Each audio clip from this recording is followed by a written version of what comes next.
దిల్సుఖ్ నగర్ చౌరస్తాలో నిలబడి ఉద్యమం చేస్తున్నటువంటి నిప్పు రవ్వల్లాంటి మా నిరుద్యోగ మిత్రులందరికీ హృదయపూర్వకంగా ఉద్యమాభివందనాలు. జై తెలంగాణ, జై తెలంగాణ. చరిత్రలో ఎవరు కూడా నిరుద్యోగులతో పెట్టుకున్నారు బాగుపడ్డట్టు లేదు. నిరుద్యోగులతో పెట్టుకున్నారంటే నిప్పుతో తలగొక్కున్నట్టే. ఆ విషయం మర్చిపోయి ఇవాళ కాంగ్రెస్ ప్రభుత్వం, రేవంత్ రెడ్డి గారి ప్రభుత్వం ఇచ్చిన మాట మర్చిపోయి మరి మనతోని ఆటలాడేటటువంటి ప్రయత్నం చేస్తున్నారు.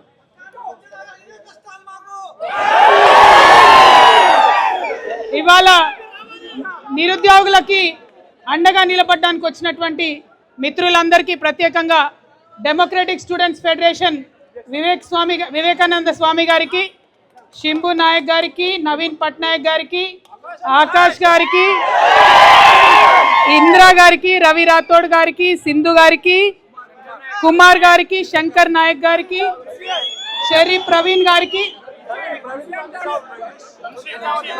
తేజావత్ ప్రవీణ్ గారికి, వంశీ గారికి అందరికీ కూడా హృదయపూర్వకంగా నమస్కారాలు.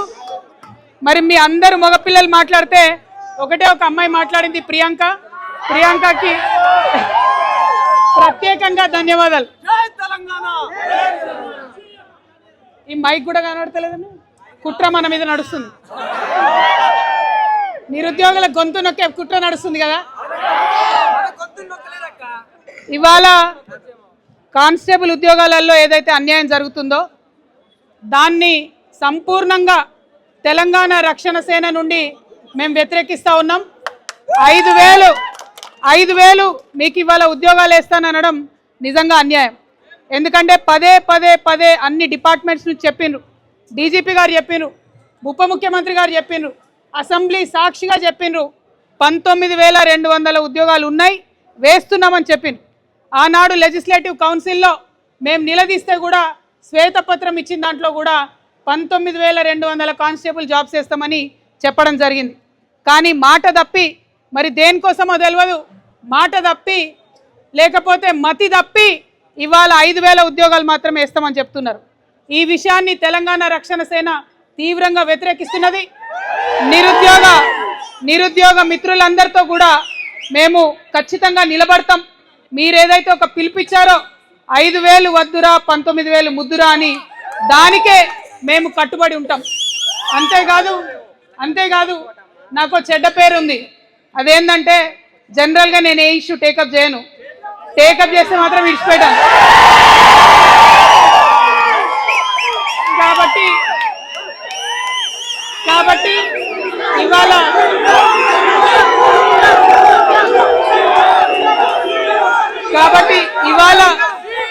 ఇవాళ ఏదైతే కానిస్టేబుల్స్ ఇష్యూ మనం టేకప్ చేసినామో ఖచ్చితంగా దాన్ని సాధించుకొని తీరుదాం.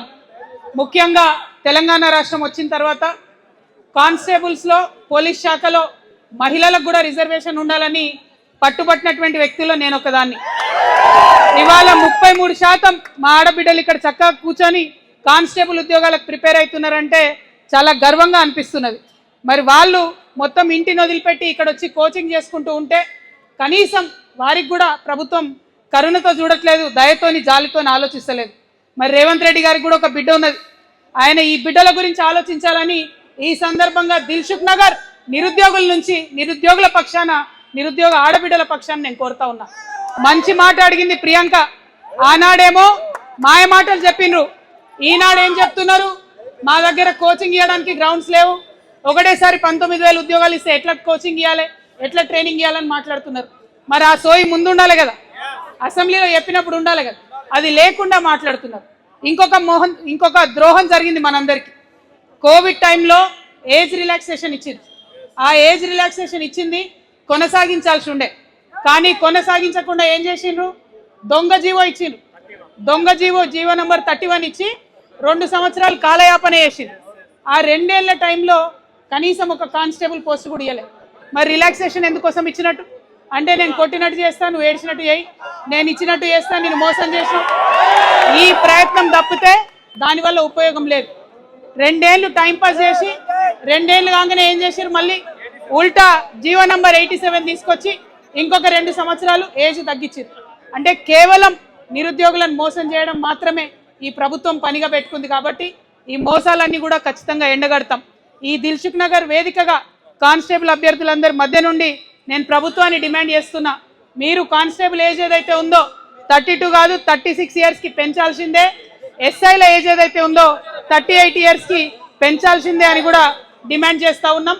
మరి ఇవే కాదు, అనేకమైన అంశాలు ఉన్నాయి, అనేకమైన మోసాలు ఉన్నాయి. మీ అందరి సాక్షిగా మేము కోరేది ఒకటే, 2 లక్షల ఉద్యోగాలు ఇస్తామని చెప్పారు సంవత్సరానికి, కానీ ఇచ్చింది 14,000. ఇవాళ నల్గొండ పోయినారు ముఖ్యమంత్రి గారు, ఏం మాట్లాడుతున్నాడంటే మూసీ ప్రాజెక్ట్ చేస్తాడంటే 7,000 కోట్లు పెట్టి. మరి 7,000 కోట్లు పెట్టి మూసీ ప్రాజెక్ట్ చేయమని ఎవరైనా అడిగినరా? అక్కడ ఒడ్డున ఉన్న పేదోళ్ళందరూ తీసి అవతల వారేసి తొక్కుకుండా పోతాడట ఎవరైనా అడ్డం వస్తే. ఇంకొక మాట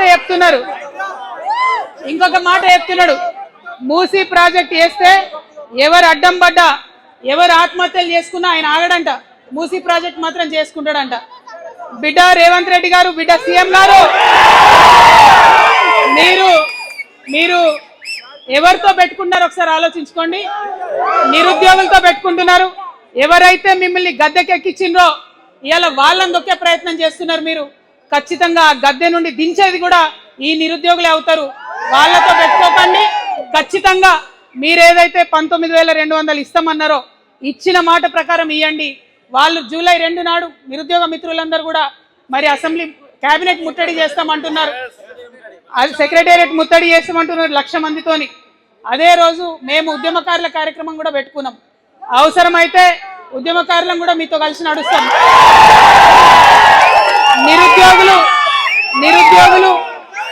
నిరుద్యోగులు యువ మిత్రులు ఒంటరి వాళ్ళు అనుకుంటున్నారేమో, ఒంటరి వాళ్ళు కాదు. 50 మంది తెలంగాణ ఉద్యమకారులు కూడా తెలంగాణ నిరుద్యోగుల పక్షాన నిలబడి ఉన్నాం. మేము మీకు సపోర్ట్గా ఉంటాం, మద్దతుగా ఉంటాం. కలిసి వచ్చే అన్ని పార్టీలను, అన్ని రాజకీయ పక్షాలను కూడా మీ దగ్గరికి కలిసి వచ్చేలాగా చేస్తాం. రాజకీయ పరంగా ఒత్తిడి తీసుకొస్తాం. మనం ఏదైతే 20,000 ఉద్యోగాలు సాధించాలనుకుంటున్నామో అది సాధించే వరకు కూడా మీతో పాటు కలిసి నడుస్తా అని ఈ సందర్భంగా మీ అందరికీ నేను మాట ఇస్తా ఉన్నా. పేరుకే ప్రజాప్రభుత్వం అని చెప్తా ఉన్నారు, కానీ ఇది ప్రజాప్రభుత్వం కాదు, జఫ్ఫా ప్రభుత్వం. ఎందుకంటే ఒక్క మాట కూడా చెప్పినట్టుగా చేయడం లేదు. కాబట్టి సాధించుకునే వరకు పిడికిలెత్తి కొట్లాడాల్సిందే, పిడికిలు బిగించాల్సిందే.